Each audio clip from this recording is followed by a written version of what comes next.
Hello there, toy fans. This is Jim, and I'm putting together an ad hoc video tonight as I've been working on this Hot Wheels double supercharger. And this is going to be a Christmas gift for my son. And it was in pretty rough shape when I received it. And so I thought, well, if you guys are out there trying to repair one of these, maybe this would help. Maybe it won't. We'll see. The background noise you hear is the heater. I got a little space heater because I'm working in my garage on the bench. And so when you take one of these things apart, first off, there's no screws. It's all glued together. This is the top to the thing. Oops, sorry about that. And let's see if I can shrink down the video some. There we go. So everything is totally glued around the perimeter. You have these 4-pin holes that you can use that will help be a guide later on. But anyway, you have to chip that off. And so what I ended up doing was using one of these fine bladed putty knives, which I ended up sharpening with the sander just a bit. I've got a belt sander and a grinder. And just making a nice thin edge, and then just chipping away at that edge. Now I also used a heat gun, or not a heat gun, but a hair dryer to soften the plastic just a bit. And I don't know if it helped. I ended up trying some lighter fluid because that's what you use to remove the glue off of stickers. Like I said, I don't know if it helped, but I managed to get it off fairly intact. There's a little bit of white there from the shell, but otherwise I think it turned out pretty good. Now the whole reason why I had to get into this was because 3 out of the 4 terminals were corroded. And so the first thing that I did was I made sure that the motor worked, and the motor wasn't working. It was pretty stove up. So one of the test things you guys may want to get is just this little AA battery type pack. You can get this through Evans Designs. And then I have some alligator clips that I hooked to the wires, and that helped me to be able to test to make sure that the leads, the positive and negatives, were working just fine. Once I got the motor lubricated, and I used some plastic slot car motor oil for that, then I began making the contacts. Now I don't remember what thousandths of an inch of copper this is. I bought this really to make pickup shoes for my slot cars, and ended up using part of this in order to make the contacts there for this supercharger. So getting back to how to put everything together, I'm going to take off the gears here and show you the contacts that I ended up creating. So pull those out, and they just rest in with little pins. Now this happens to be a rheostat, and that causes the supercharger to speed up, slow down. Okay, so we'll open up the battery pack here. There's a screwdriver. Okay. And we'll bend that back. There we go. Okay, so now you can see the inside of that. So this is a whole brand new contact that had been riveted in. This is the existing one that was there, so I used that as a template, made it slightly taller, and then screwed it in rather than riveted.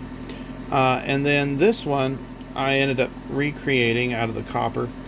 You can see there, there's the old one, there's a new one, and I just soldered it to it. Now that's kind of a tricky thing in and of itself to solder that, because I use this silver solder here, use the rosin in order to get it to stick to the copper, and then I use a surgical clamp to hold that together, and then use your soldering iron and heat up the metal. Now if the metal doesn't heat up fast enough for you, then you may want to use a propane torch, and that's what I did, but it ended up getting the plastic a little bit burnt there. But it did get that sealed together, and now we have contact. So I'll demonstrate for you with the D-size batteries here. Okay, so we'll put that, slip that in, slip that in. And there we go. So you can hear now that the motor does turn. Everything works just fine. So how do you create those contacts? Well, again, you just design your template. I use a Sharpie, and after I got that piece out, then I just traced around it with a Sharpie, and then I used tin snips here in order to cut them. Now the other thing you may see is some custom modifications. Since this won't be seen, you can see I do some plastic welding here, and it's no different than welding with metal. Really, it isn't. This is some styrene strips, and then I have some styrene rod here, and all you do is you take a heat gun or a wood burner like this, not a heat gun but a wood burner, and you just melt it to the plastic. Now I've got this unplugged, but you just start to fill in the gaps. This gap here, when I tried to take out the rivet from the previous one, I was trying to drill it out, and it heated up the plastic too hot and it melted it. So that meant I had to fill it in. So that's what I did. I just used this, melted it in, just like you would if you were welding metal. Now you have to make sure that you're welding the proper plastics, because there's a whole variety of different plastics out there. So just make sure that you get the right kind of plastic. This is styrene plastic made by Evergreen Plastics there out of Woodinville, Washington. So I hope this helps if you decide to repair this yourself. It took about 3 to 4 hours to get this done. All in all, that's cleanup, testing, making sure everything works, and the motors are really pretty durable. I've discovered that when I've repaired Star Wars toys.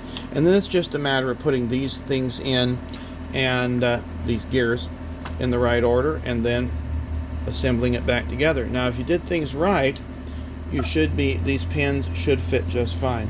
One thing that I failed to mention is that I use a punch for punching these out. So once I have basically got the putty knife and loosened up all around the parameter, then I use a center punch, or you can call it a straight punch, I guess, if you will.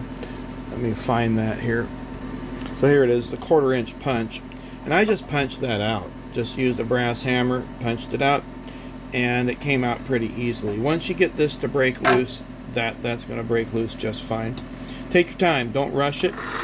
Oops, there we go. Take your time, don't rush it, otherwise you'll regret your decision, because you could end up with some cracked plastic along the sides. I think that's pretty much it. Just make sure you lubricate this. You can use plastic oil, 3-in-1 oil. Oh, and I also lubricated the gears with a little bit of lithium grease. That's going to be okay with plastic. So this high temperature lithium grease, you can use this on wheel bearings. Of course, that's what I use on my car wheel bearings for my Model T. But this is what you can use for that. And it won't help hurt the plastic. Vaseline's kind of a no-no, as what I've been reading online is that it can cause the plastic to disintegrate over time. Just lubricate your gears well, and then things should go pretty well for you. Also, I guess one final note, when I drilled the screw hole for this, I did not use a Dremel. I ended up using a pin vise. The Dremel causes too much heat, as noted when I tried to drill out the rivet, and so you just want to hand drill that plastic.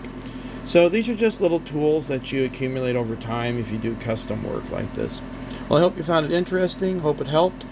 Take care. We'll see you on a future video.